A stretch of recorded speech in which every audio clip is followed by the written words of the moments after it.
Windows 11 start menu ഓണായി വരുന്നില്ല.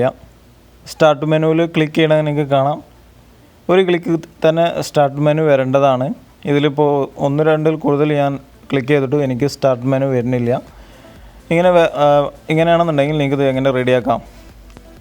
ലാപ്ടോപ്പിൻ്റെ power of ചെയ്തിട്ട് പിന്നെ കുറച്ച് കഴിഞ്ഞിട്ട് ഓൺ ആക്കിയാൽ മതി. ഇത് റെഡി ആവുന്നതായിരിക്കും. ഓക്കെ.